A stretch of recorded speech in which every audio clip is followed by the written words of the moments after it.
Page নম্বর 35 দেখো পঞ্চম শ্রেণীর পেজ নম্বর 35। এখানে প্রথম অঙ্কটা আছে, 2 নম্বরের অঙ্কটা এভাবে লেখা আছে, মুর্শিদাবাদের ইটভাটায় প্রথম দিনে 42,204টি ইট তৈরি হলো, পরের দিন 40,807টি ইট তৈরি হলো। 2 দিনে মোট কতগুলো ইট তৈরি হলো লিখি। তাহলে আমাকে প্রথম অংশটা করে নিই, লিখে নিই। লিখেছে মুর্শিদাবাদের ইটভাটায় প্রথম দিনে ইট হয়েছে, দেখো ফার্স্ট দিন, প্রথম দিনে আমাদের ইট হয়েছে 42,204টি, আর দ্বিতীয় দিনে কত হয়েছে 40,807টি। তো মোট 2 দিনে কতগুলো, আমরা জানি মোট বললে এভাবে 2 দিনেরটা যোগ করে দিই, কিন্তু এভাবে যোগ করে আমাদের সরাসরি অঙ্কটা হয় না। আমাদেরকে বিষয়টা যেহেতু সাজিয়ে লিখতে হবে, এটা পাটিগণিতের অঙ্ক, তাই আমরা কি করব, এটা রাফি থেকে যাক, আমরা এটা এদিকে লিখে নিই, এভাবে লিখে নেব। ভাষায় লিখি, মুর্শিদাবাদের, দেখো মুর্শিদাবাদের ইটভাটায়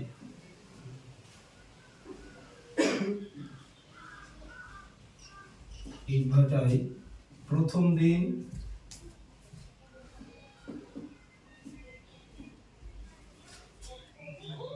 ইট তৈরি হয়েছিল,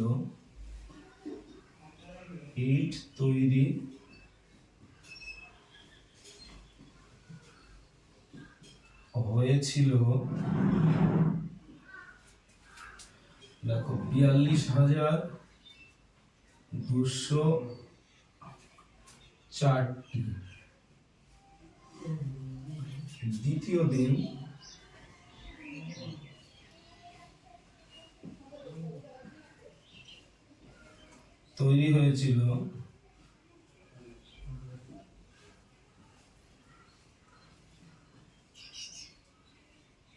দ্বিতীয় দিন তৈরি হয়েছিল 40,807টি। আমরা অতএব আমাকে চেয়েছে মোট 2 দিনে কয়টি ইট তৈরি হয়েছে, তাহলে আমরা এখানে লিখে দেব, অতএব 2 দিনে মোট ইট তৈরি হয়েছিল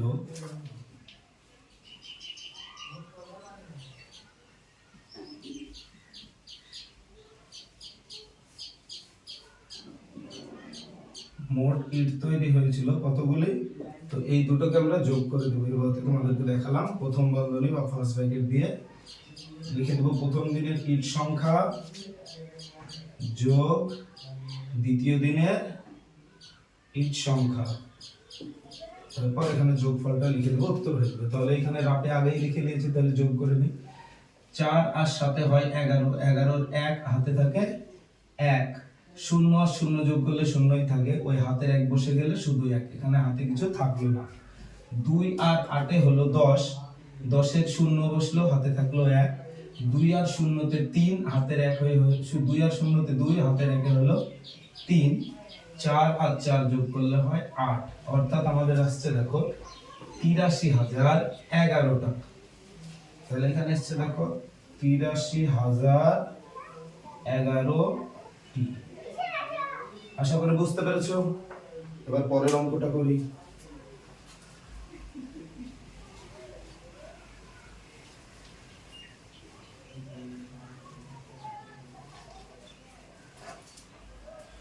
পরের অঙ্কটা আছে দেখো 3 নম্বরের অঙ্কটা, 4 নম্বরেরটা হয়তো করা আছে, 3 নম্বরের অঙ্কটা দেওয়া আছে। বলা আছে এক ব্যক্তি অবসর নেওয়ার সময় অফিস থেকে কিছু টাকা পেলেন।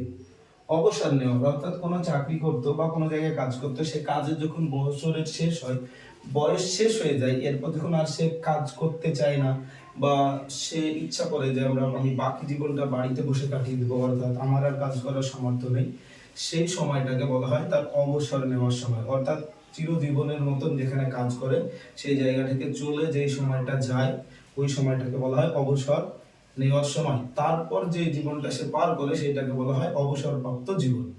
অর্থাৎ এটা শুধুমাত্র চাকরি বা জবের যে কোনো জায়গায় ধরো কর্মরত থাকলে হয়। আশা করি বুঝতে পেরেছো। এবার বলছে সে কিছু টাকা পেয়েছে, কিন্তু এরপর বলছে তা থেকে তিনি স্ত্রীকে, তো এই দিকে দেখো কত টাকা পেয়েছে আমরা জানি না, কিন্তু বলছে তা থেকে সে স্ত্রীকে দিয়েছে। যে টাকাটা পেয়েছে সেটা থেকেই না দিবে। ধরে নাও তোমার কাছে 50 টাকা আছে, তুমি এই থেকে চাইলে তোমার ভাইকে 10 টাকা দিতে পারো, বোনকে 20 টাকা দিতে পারো, তোমার বাবাকে 20 টাকা দিতে পারো, অর্থাৎ 50 টাকা শেষ হয়ে গেল, আর তো দিতে পারবে না। বা এই 50 টাকার কম দিতে পারো, বা ধরো একজনকে তুমি 20 টাকা দিতে পারো, একজনকে 5 টাকা দিতে পারো, একজনকে 10 টাকা দিতে পারো, আর একজনকে 5 টাকা দিতে পারো। অর্থাৎ এই 50 টাকার বেশি কিন্তু দিতে পারবে না, চাইলে কম দিতে পারবে। তো এইভাবে আমাদের যদি কত টাকা দিলে এগুলো বলে দিই, তাহলে বুঝে নেবো অটোমেটিক কত টাকা তোমার কাছে ছিল। তো এখানে বলছে দেখো, সে কি করেছে, নিজের স্ত্রীকে দিয়েছে দেখো 60,500 টাকা। তারপর কি করেছে, গ্রামের একটা প্রাথমিক বিদ্যালয় আছে, সেখানে বাকি 10,500 টাকা দিল। প্রাথমিক বিদ্যালয় সেখানে কত দিল, 10,500 টাকা। আর কি করেছেন, তিনি কত টাকা অফিস থেকে পেয়েছিলেন, তিনি কত টাকা পেয়েছিলেন, তার মানে এই দুবারের টাকা যদি আমরা যোগ করে দিই তাহলে বুঝে নেব কত টাকা পেয়েছিলেন। কারণ একবার এই টাকাটা দিয়েছে, একবার এই টাকাটা দিয়েছে। তাহলে এটা রাপে থাক, আমরা তাহলে প্রথমে লিখে দেব অবসরের পর টাকা থেকে, অবসরের পর প্রাপ্ত টাকা থেকে, দেখো প্রাপ্ত অর্থাৎ যে টাকাটা পেয়েছে, প্রাপ্ত টাকা থেকে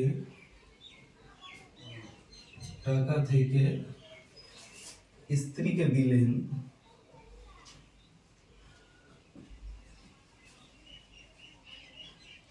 স্ত্রীকে দিলেন 60,500 টাকা। প্রাথমিক বিদ্যালয়ে দিলেন, দেখো প্রাথমিক বিদ্যালয়ে দিলেন কত টাকা দিলেন, 10,500 টাকা। অতএব তিনি এই দুবারের টাকায় তো দিয়েছে, দিয়ে তার কাছে ফুরিয়ে গেছে টাকা, অর্থাৎ তিনি মোট টাকা কত পেয়েছিলেন, এই দুটো যোগ করলে পেয়ে যাবো। অর্থাৎ তিনি অবসরের সময় মোট টাকা পেয়েছিলেন, অবসরের সময় মোট টাকা পেয়েছিলেন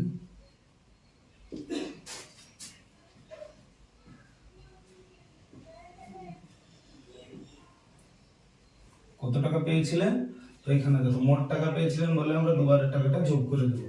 তাহলে এখানে 60,500 টাকা যোগ 10,500 টাকা, তাহলে যোগ করলে আমরা কত টাকা পাচ্ছি, দেখো 0 যোগ করলে 0 যোগ করলে 0, 5 যোগ করলে 10-এর 0 হাতে থাকে 1, 0 যোগ করলে 0 হাতের 1 এখানে বসে গেল 6 আর হাতের 1 7, অর্থাৎ 71,000 টাকা। সে কত টাকা পাচ্ছে, 71,000 টাকা। তাহলে বুঝা গেছে সে অবসরের সময় কত টাকা পেয়েছিলেন।